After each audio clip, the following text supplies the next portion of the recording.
Sean bienvenidos una vez más a este espacio de reflexión sobre la revelación que Dios nos ha dejado para mostrarnos el camino que ha de llevarnos al cielo junto a Él y a disfrutar de la herencia en la tierra nueva que Él entregará a todos aquellos que creyeron y confiaron en Él. Les invito para tener una oración introductoria a este espacio de reflexión. Nuestro buen Dios y Padre Todopoderoso, Señor, que cada día podemos testificar de tu generosidad al prolongarnos la vida y al proveer para nuestras necesidades y también para continuar ofreciéndonos la vida eterna, para habernos dado a Jesucristo y por tener a disposición nuestra la bendición maravillosa del Espíritu Santo. Hoy rogamos que nos dé sabiduría, que nos des la disposición del corazón para aprender las lecciones que debemos aprender y que tanto necesitamos. En el nombre de Jesús lo rogamos. Amén. En el mundo actual hay muchas preocupaciones. Hay una gran preocupación por la crisis energética, los precios del petróleo, el gas, el carbón mismo. Hay preocupación también por las posibilidades de hambrunas, por la falta de acceso a los alimentos para muchas personas. Hay también preocupaciones y reconocimiento de crisis por la posibilidad de nuevas pandemias. Aparte de la preocupación por las guerras y por todo el problema del clima y todo eso. Y todo esto atrae la atención de la gente, ¿no? Todo esto los mantiene enfocados en este tipo de cosas, acerca de la necesidad de resolver todo este tipo de problemas. Pero hoy hablaremos de la necesidad más grande que la necesidad energética, de la necesidad de alimento físico, más grande que la solución de la guerra, más grande que todo eso. La necesidad más grande que tiene la raza humana está por encima de todas estas. Y me atrevo a decir esto porque si esa necesidad fuese suplida, todas estas otras cosas no existirían, ¿no? Es decir, que todas estas crisis mundiales que hay ahora son solamente el resultado de ¿qué? Son el resultado de no haber satisfecho esa otra necesidad.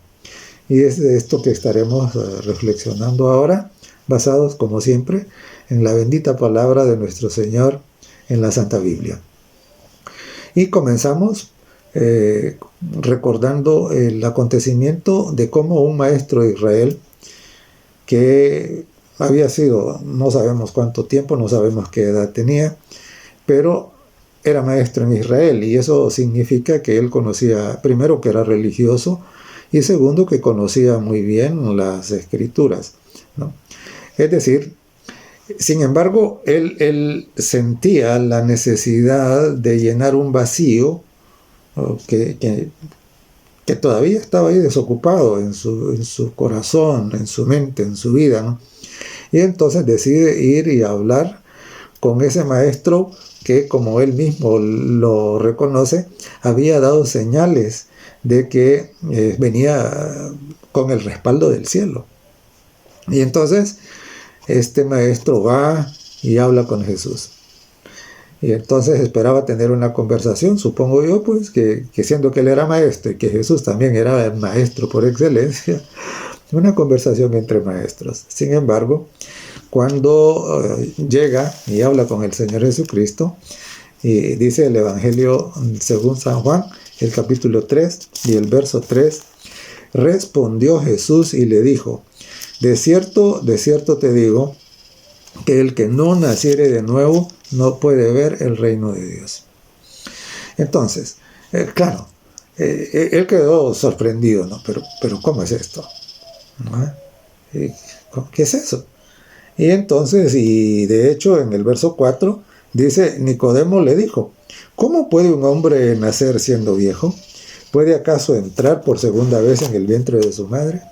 Y claro, esto es una declaración así como una de esas evasivas, ¿verdad? Como para no reconocer algo, ¿no? Como para escapar eso, como para irse por la tangente. Sin embargo, Jesús de nuevo vuelve e insiste en el verso 5, dice, respondió Jesús, de cierto te digo, que el que no naciere del agua y del espíritu no puede entrar en el reino de Dios.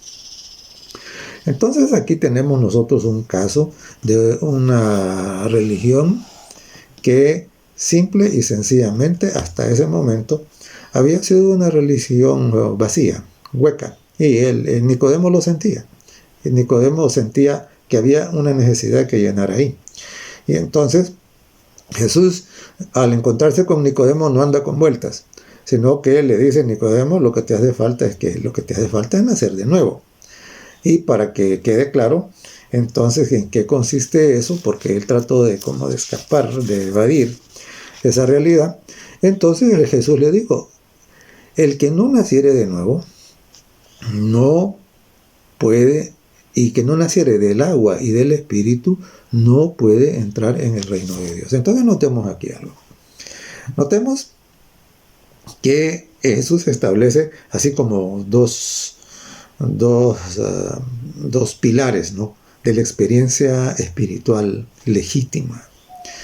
Le dice que es necesario que nacer del agua y del espíritu. Nacer del agua y del espíritu. Y claro, el problema de Nicodemo y el de los fariseos era que eran religiosos sin el espíritu correcto. El Espíritu Santo no era el que gobernaba su vida.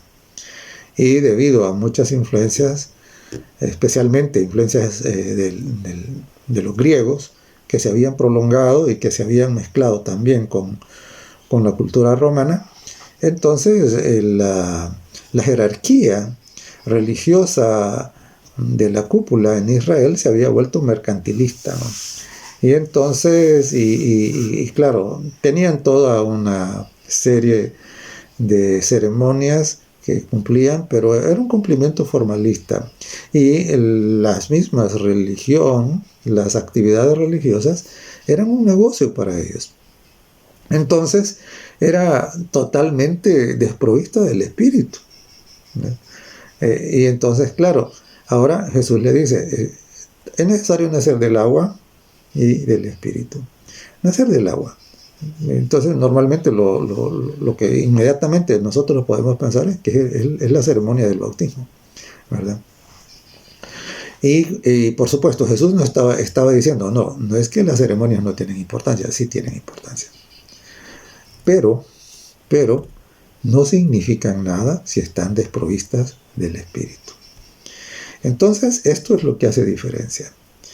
Mientras el Espíritu Santo no ha venido a la vida del creyente, bueno, eso de decir que es creyente es cuestionable, ¿verdad? Porque en la epístola de Pablo a los romanos nosotros encontramos una declaración en el capítulo 8 de Romanos y en el verso 9, que es una declaración muy importante, y yo diría que es como lo que define la realidad de la experiencia de una persona en términos espirituales. Dice en Romanos el capítulo 8 y el verso 9, dice, mas vosotros no vivís según la carne, sino según el Espíritu, si es que el Espíritu de Dios mora en vosotros. Y luego el texto hace una afirmación que es fundamental. Dice, y si alguno no tiene el Espíritu de Cristo, no es de él. Entonces, claro, El cristianismo legítimo,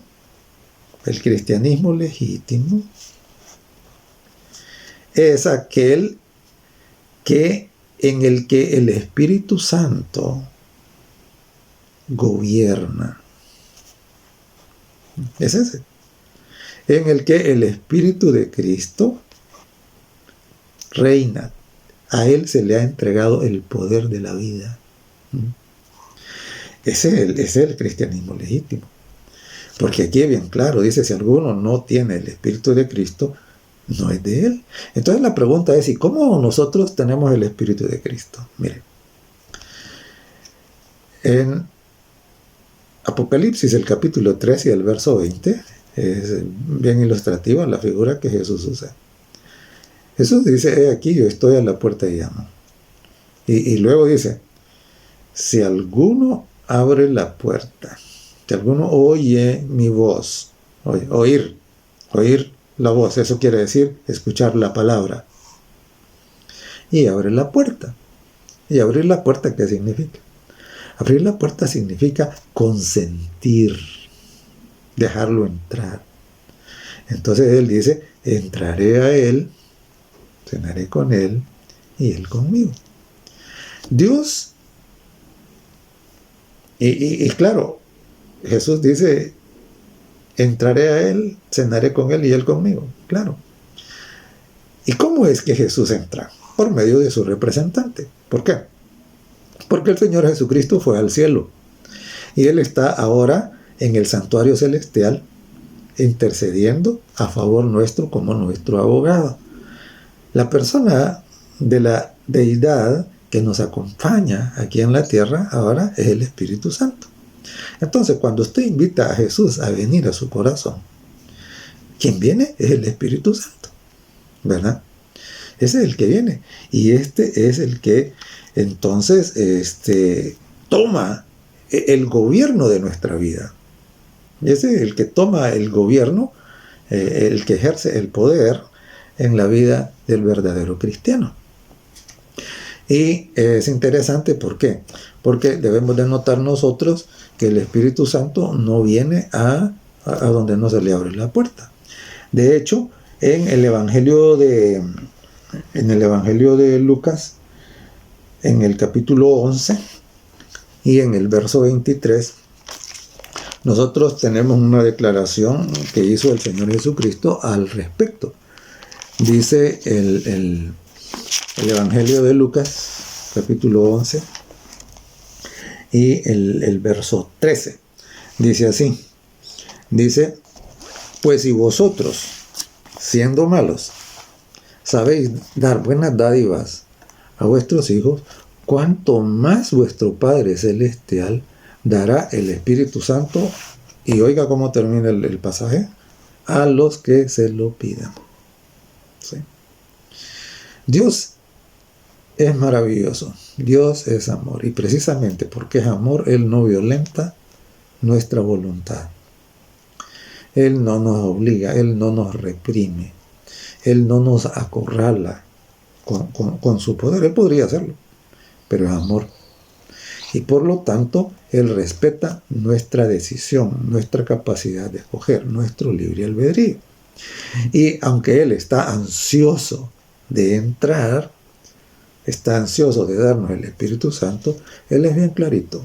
Y Él dice que el Padre Celestial dará el Espíritu Santo a los que se lo pidan. Entonces, primero, la primera cosa que debemos recordar ahora es esa, ¿no? Es que nosotros no podemos ser cristianos legítimos sin el Espíritu Santo. Y para que el Espíritu Santo venga a nuestra vida, necesitamos pedirlo. Necesitamos pedirlo. Y no es que lo vamos a pedir una vez en la vida, no. Necesitamos pedirlo a diario, todos los días, ¿verdad? Absolutamente. Es decir, necesitamos entregar nuestra vida a diario. Necesitamos rendirnos al Señor. De tal manera que el Espíritu Santo puede ejercer su dominio y que ya no nos gobierne la carne. Porque sin el Espíritu Santo nuestra vida está gobernada por la carne. ¿Y qué significa esto de ser gobernado por la carne? Esto de ser gobernado por la carne significa que nuestras vidas, quien las controla, son nuestros caprichos, son nuestras ideas, nuestras propias opiniones, son nuestros gustos, nuestras pasiones, entonces nuestros sentimientos. Es decir, todo esto que gira alrededor de nuestro ego. Entonces, estos impulsos, ¿no? Impulsos carnales, que por lo general están fuertemente influenciados por los diferentes apetitos. Entonces, eso es lo que gobierna cuando no tenemos el Espíritu, ¿verdad? Y entonces, por eso es que cuando el apóstol Pablo en Gálatas, el capítulo 5, describe las obras de la carne, ahí dice, ¿verdad?, que la carne es idolatría, es fornicación, es mentira y todas estas cosas, ¿no? Todo esto malo que se nos pudiera ocurrir son frutos de la carne, ¿verdad? Entonces, claro, las guerras ahora, ¿por qué existen, no? Más discusiones, pérdidas de ambiciones, codicias, malos tratos de uno para otro, y lo mismo es el problema con el medio ambiente, y también el problema del hambre, de las hambrunas, también tiene en su base ¿qué? Tiene en su base cómo el comercio mundial acapara las cosas y especula alrededor con eso, es decir, precisamente es el dominio de la carne en los individuos y en las masas y en las élites que gobiernan. Esa es la que nos ha metido en todo este tipo de problemas.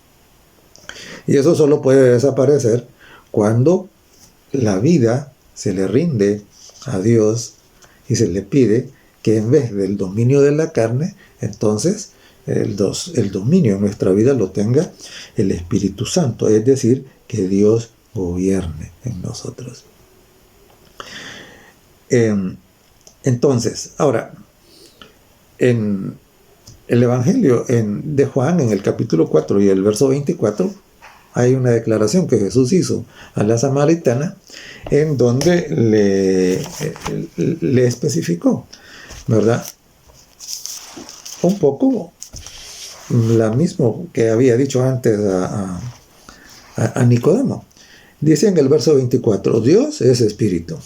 O sea, el Espíritu Santo es Dios. Dios es espíritu. Y los que le adoran a Dios, los que adoran a Dios, al Dios verdadero, ¿verdad?, en espíritu y en verdad es necesario que le adoren. Miren, nosotros, cuando somos gobernados por la carne, no podemos ser verdaderos adoradores. ¿Seremos qué? Seremos religiosos, formalistas, huecos, vacíos. Esa es una religión que no tiene absolutamente mayor valor. Delante de Dios no vale nada, ¿verdad? Ahora, claro, delante de los hombres sí puede aparentar, ¿verdad? Y entonces pueden pensar que somos las grandes personas y todo, pero no. Y por eso es que es triste cuando nosotros nos enteramos como algunas personas con un prestigio religioso bastante alto ante los seres humanos, de repente nos damos cuenta de las cosas terribles, ¿no?, que han hecho o que están haciendo. Y entonces, pero todo es porque es una religión en donde el Espíritu Santo no ha sido gobernado. Y esto es un asunto personal. No estoy aquí hablando de ningún grupo en particular. Estoy hablando porque así es como Dios lo dice, de la experiencia personal de cada uno, ¿no? Entonces, cuando no gobierna el Espíritu Santo, entonces gobierna la carne. Y cuando alguien puede ser muy religioso, pero si no es el Espíritu Santo el que gobierna su vida, entonces eso no sirve. Jesús lo dijo así.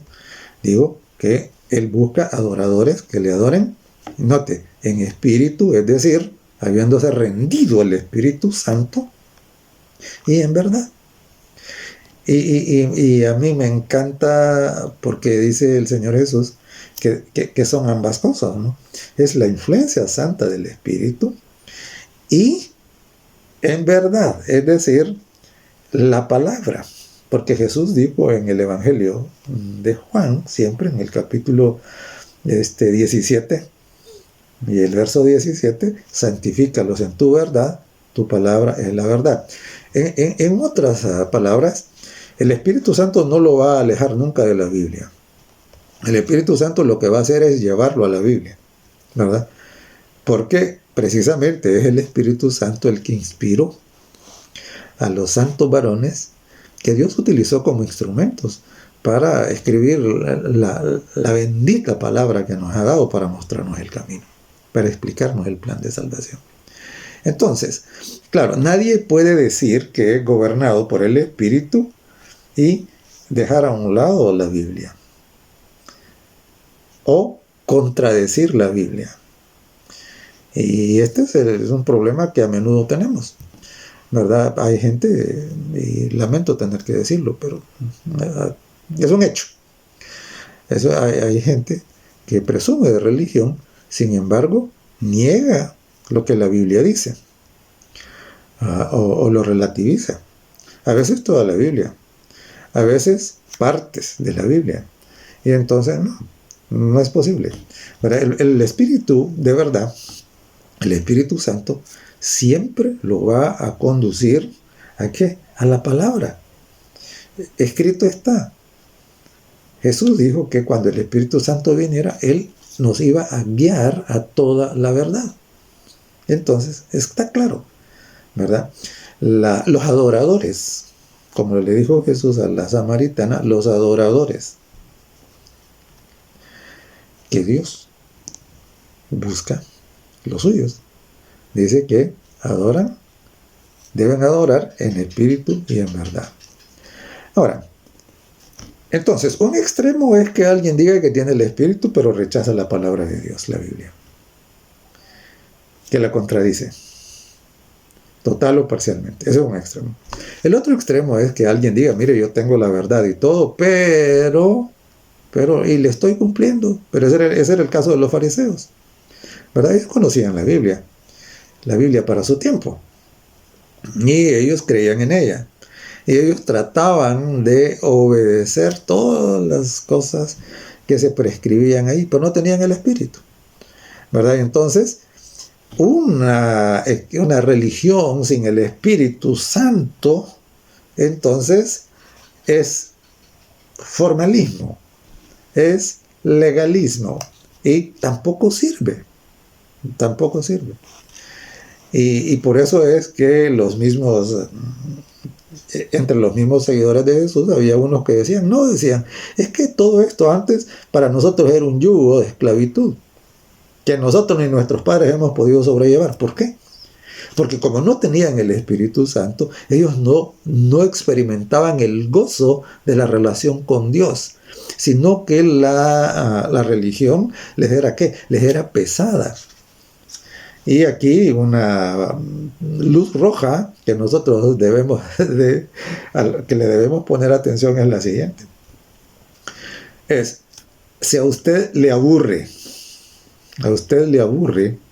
la Biblia, si a usted le aburre y encuentra desabridas las actividades de la iglesia, de los cantos de la iglesia, entonces, y todas estas cosas que tienen que ver con Dios, y usted no las disfruta, entonces tenga cuidado, ¿verdad?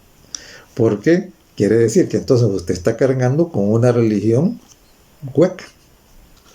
Porque cuando el Espíritu Santo reina en la vida de una persona, entonces ha hecho un milagro.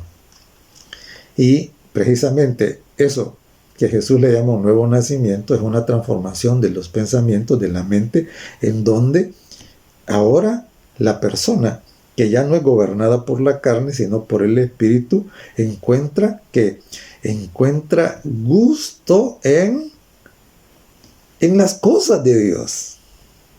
las disfruta. Eso es lo más hermoso que hay, ¿verdad? Entonces, claro, ya no le hace falta ir a meterse al cine, ¿no?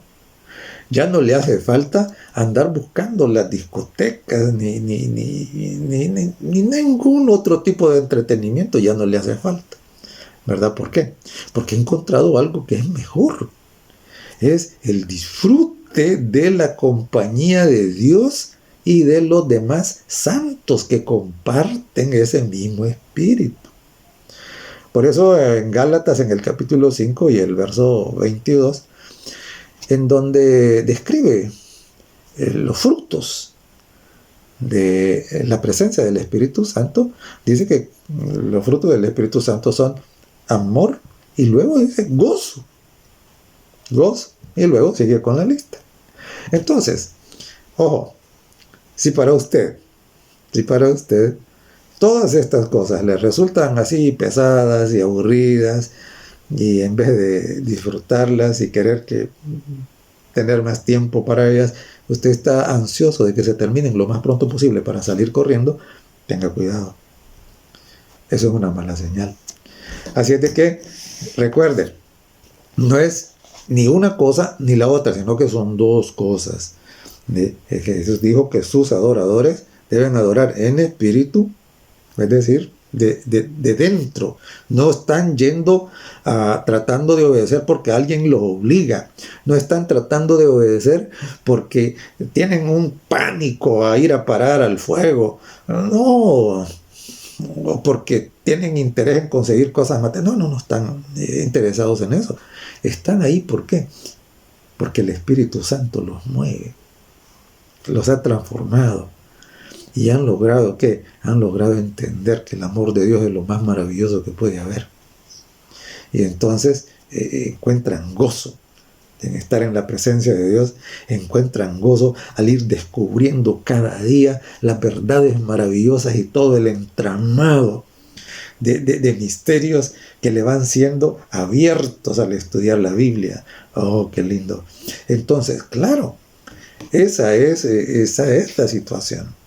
Así es de que si su vida todavía no hay disfrute de las actividades espirituales, entonces hay que pedir el Espíritu Santo. Hay que entregar la vida. Hay que entregar, ¿verdad? Y como dije antes, esto no es un asunto que ocurre una vez en la vida, ¿no? Esto debe ocurrir todos los días. Y a cada momento. ¿Por qué razón? Porque ocurre de que el enemigo anda como león rugente y anda buscando echarnos zancadilla, ¿verdad? En cualquier momento, de cualquier manera. Y en este sentido quiero recordar el caso del rey Saúl. Mire, cuando Saúl fue llamado, y que Saúl era un muchacho humilde, servicial, cuando Saúl fue llamado, Saúl recibió el Espíritu Santo. El Espíritu Santo vino sobre él. Incluso profetizó, ¿verdad? El Espíritu Santo vino a él y, entre otras cosas, que le hizo profetizar. Pero vea usted, ¿cómo termina la vida de Saúl? La vida de Saúl termina consultando a una bruja, en total rebelión en contra de lo que Dios había dicho, negando la verdad clara de que los muertos nada saben, y exponiéndose ¿a qué? Exponiéndose a una relación más directa con los demonios. Sin embargo, hubo un momento de su vida cuando fue el Espíritu Santo el que gobernaba su vida, su mente, sus pensamientos, ¿no? Y por esa razón es que el Señor Jesucristo nos advirtió: el que piensa estar firme, mire que no caiga. Y también nos dijo: velad y estad en oración, para que no entre en tentación, ¿verdad? Entonces, queridos, es todos los días que nosotros debemos entregar nuestra vida, ponerla en las manos del Señor y suplicar la presencia del Espíritu Santo. Y ahora alguien podría preguntar, bueno, pero ¿y cómo sé yo? ¿Y qué pasa cuando el Espíritu Santo viene a la vida de una persona? ¿Cómo sé yo que alguien tiene el Espíritu Santo? Bueno, veamos. En el capítulo 16 del Evangelio de Juan, el Señor Jesucristo nos indicó algunas cositas que ocurrían cuando el Espíritu Santo viene, ¿verdad? Estoy en el capítulo 16 y el verso 8. Bueno, leamos desde el 7, y el 7 dice: pero yo digo la verdad, os conviene que yo me vaya, porque si no me fuera, el Consolador no vendría a vosotros, mas si me fuere, os lo enviaré. Y claro, ¿por qué convenía que Jesús se fuera? Bueno, convenía por un montón de razones, pero solo voy a destacar dos. Una, Jesús debía irse, ¿para qué? Para ir a defendernos allá en la corte celestial, en el tribunal del cielo. Él tenía que irse para ir y decir: mire, yo ya pagué el precio de la condena de todos estos, ¿verdad?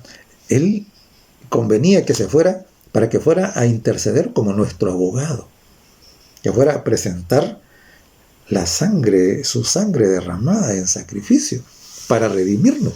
Por eso convenía que Él se fuera. Además, no debemos olvidar que Jesucristo estuvo acá confinado a un cuerpo humano. Jesucristo estaba en la misma condición que nosotros. Y por lo tanto, si Jesús estaba en Jerusalén, no podía estar en Capernaum. Y si estaba en Capernaum, no podía estar en Betania. Y así por el estilo. Es decir, Él solo podía estar, igual que nosotros, que no podemos estar en más de un lugar a la vez. Entonces, igual. Sin embargo, el Santo Consolador tiene esa virtud. Es la virtud de la omnipresencia, porque no está confinado a un cuerpo. Entonces, claro, por eso allá donde leímos, en el capítulo 4 dice: Dios es Espíritu, es decir, está hablando del Espíritu Santo, ¿verdad? Entonces el Espíritu Santo puede estar con usted ahí donde usted está mirando esta reflexión, y puede estar aquí conmigo ahora, y puede estar con todos aquellos que me inviten, indistintamente en qué parte del planeta se encuentren. Por eso convenía que Jesús se fuera. Pero voy adelante. Y entonces dice el verso 8: cuando Él venga, convencerá al mundo de pecado, de justicia y de juicio. Y claro, yo había leído muchas veces este pasaje y nunca había caído en la cuenta de que las tres cosas que Jesús dijo, de que iban a ser parte de la acción del Espíritu Santo cuando Él venga, están relacionadas directamente con la ley de Dios. Sí. ¿Por qué? Bueno, primero, ¿qué es pecado? La epístola de Juan, la primera de Juan, dice que pecado es transgresión de la ley. De la primera de Juan 3:3. Pecado es transgresión de la ley. Entonces dice que cuando el Espíritu Santo venga, nos va a convencer que de pecado. También dijo que nos iba a convencer de qué, de justicia. Y es interesante. ¿Por qué? Porque justicia significa hacer lo correcto. Es actuar de acuerdo a un patrón de conducta santa establecido. Y eso es justicia. Y ya vamos a mirar un poquito más acerca de esto. Y de juicio es que definitivamente, debido a que existe una ley en el universo, y de acuerdo con esa ley, nosotros vamos a tener que rendir cuentas, ¿verdad? No puede haber juicio sin ley. No podemos hablar de justicia sin ley. Y tampoco se puede definir el pecado sin ley. Por lo tanto, el Espíritu Santo no viene a ¿qué? No viene a dejar a un lado la ley de Dios, sino que viene a legitimarla. Pero sigamos leyendo. Y entonces dice en el verso 9, de pecado por cuanto no creen en mí. Ahora, mire qué es interesante. ¿Y por qué dijo Jesús eso? ¿Qué significa creer en Cristo? Mire, creer en Cristo no significa que usted cree que Jesús existe. Eso no es creer en Cristo, ¿verdad? Aquí, creer en Cristo significa es haberlo reconocido como su único y suficiente Salvador. Usted confía en Jesucristo para su salvación solamente. Y no necesita que nadie esté haciendo nada más. Es Jesucristo su Salvador. Es creer y aceptar a Jesucristo como su único y suficiente Salvador. Eso es creer en Cristo. Creer en Cristo también es creer todo lo que Él dijo y todo lo que Él enseñó. Todo. No solo algunas partes que me gustan, que me convienen, sino todo, absolutamente. Y creer en Cristo también significa que yo tomo a Jesucristo, que usted toma a Jesucristo como su modelo, como su ejemplo. Si usted no hace eso,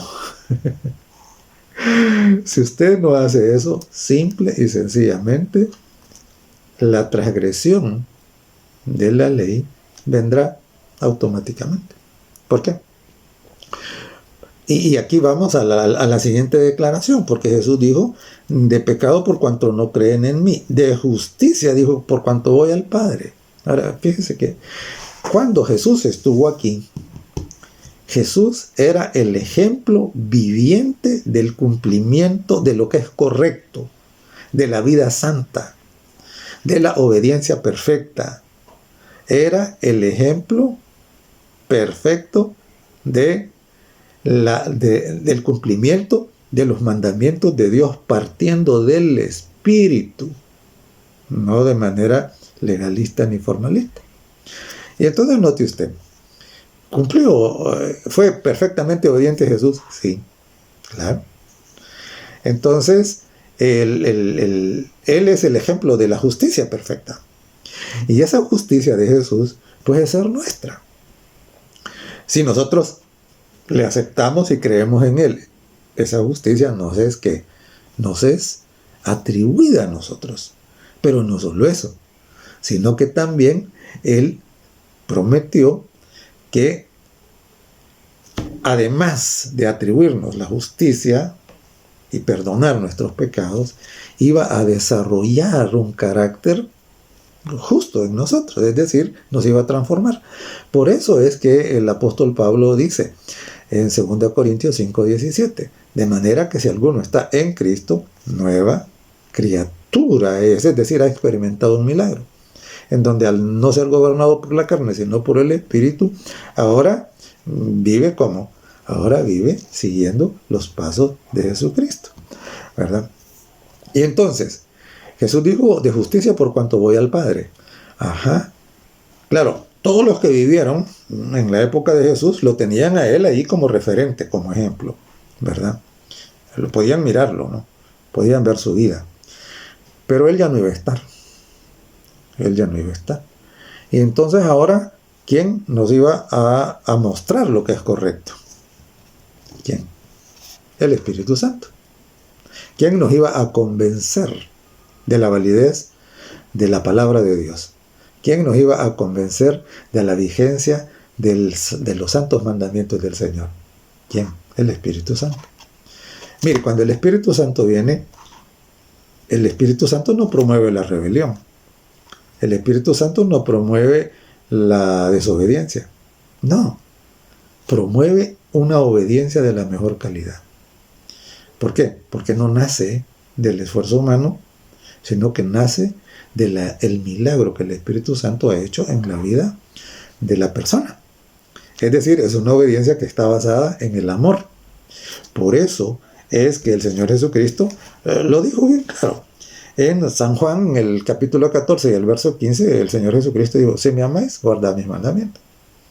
Y entonces, claro, cuando el Espíritu Santo viene y el Espíritu Santo produce amor, llena de amor su corazón, entonces usted va a amar a Dios sobre todas las cosas. Y será obediente, porque eso es lo que dijo Jesús. Si me amáis, guardaréis mis mandamientos. Y va a amar al prójimo. ¿Bien?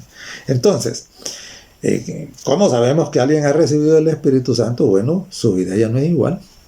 Él ya no es gobernado por la carne. Y ahora comienzan a verse en él todos estos frutos, ¿no? Amor, gozo, o sea, ya no vive en la amargura de ¿qué? De la envidia, de la codicia, del odio. No, ahora, a pesar de todo, entonces, hay gozo en el corazón y en la mente del que ha nacido de nuevo. Y claro, en la Biblia nos presenta ejemplos que son maravillosos, ¿no? El caso, por ejemplo, de Pablo y Silas. Pablo y Silas habían sido torturados y habían sido metidos en la cárcel. Estaban en el peor lugar donde podrían estar. Sin embargo, ¿qué pasaba? No estaban amargados, no estaban deprimidos, no estaban quejándose, no estaban reclamando, no estaban insultando a nadie. ¿Qué hacían? Cantaban alabanzas. Cantando alabanzas.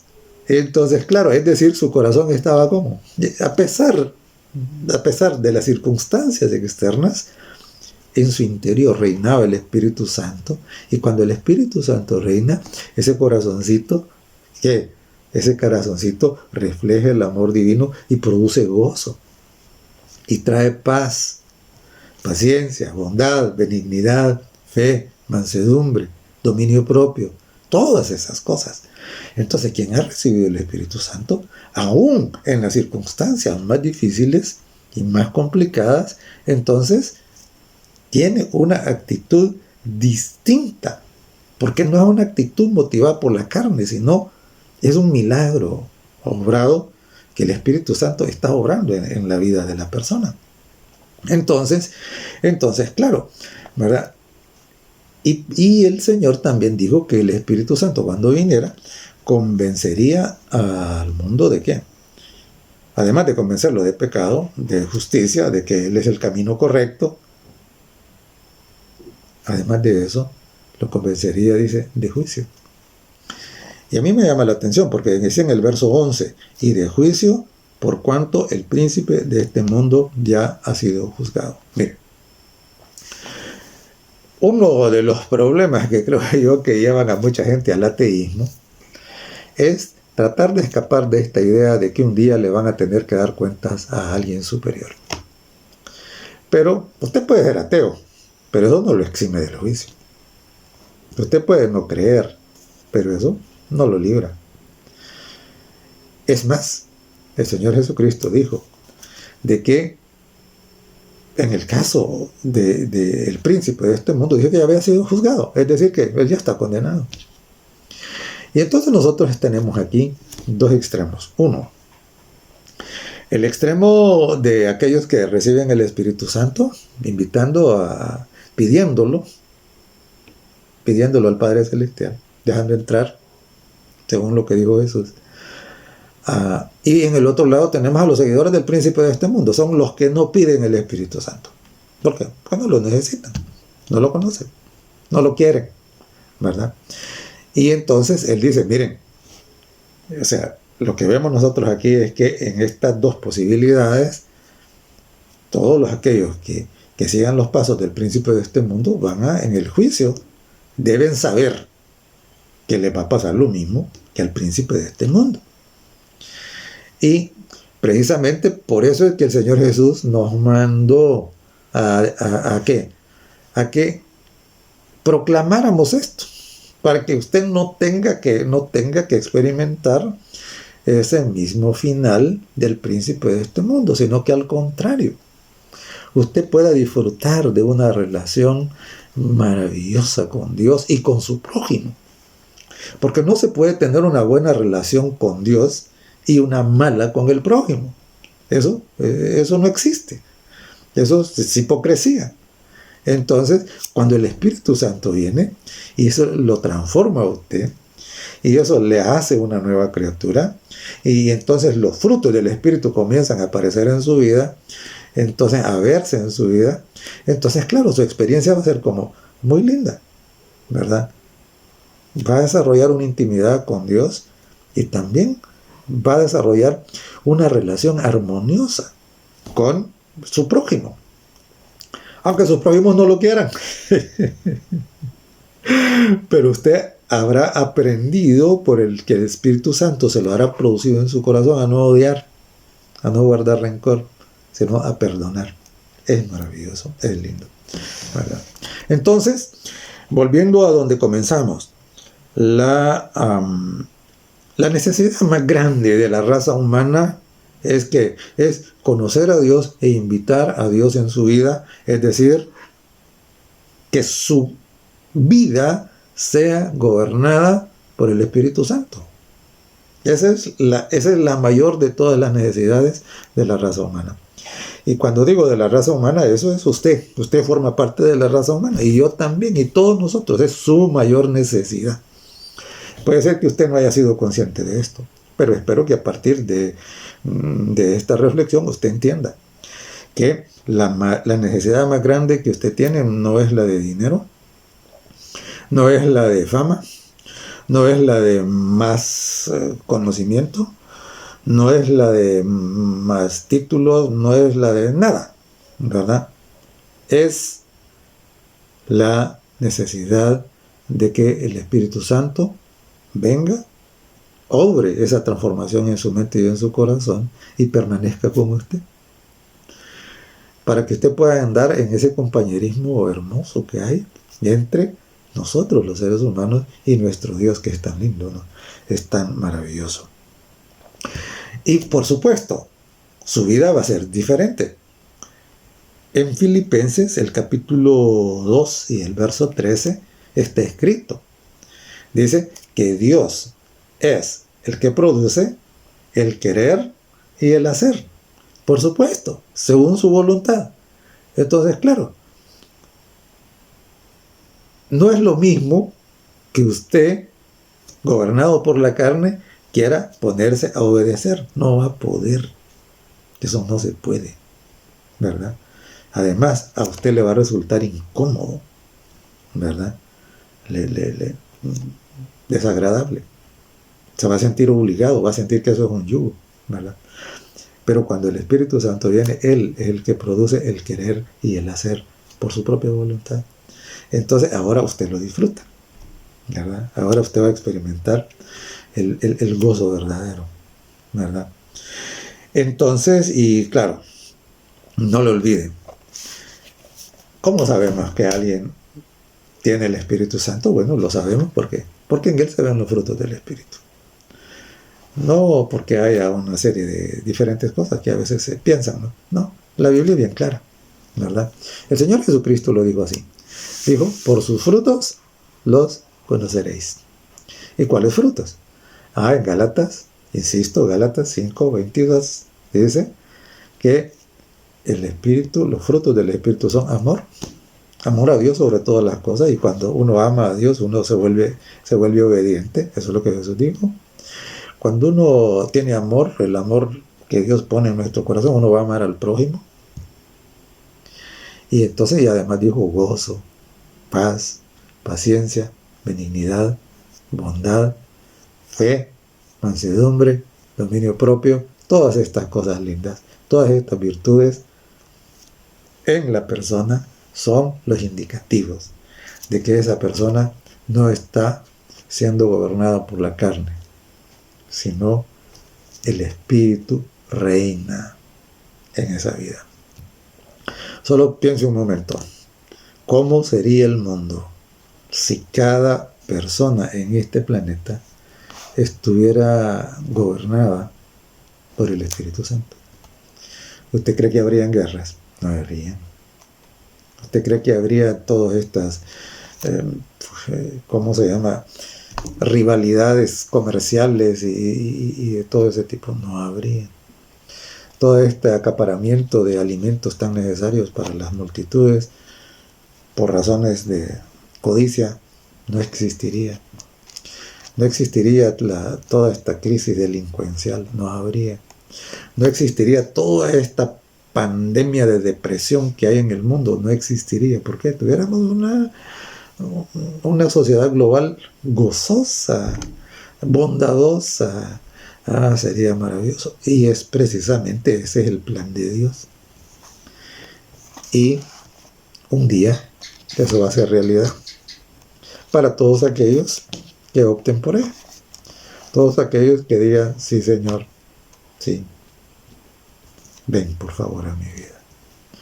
Entonces, si usted todavía no ha invitado a Jesucristo como su único y suficiente Salvador, y no ha pedido que el Espíritu Santo venga para que le haga nacer de nuevo, le invito a que lo haga.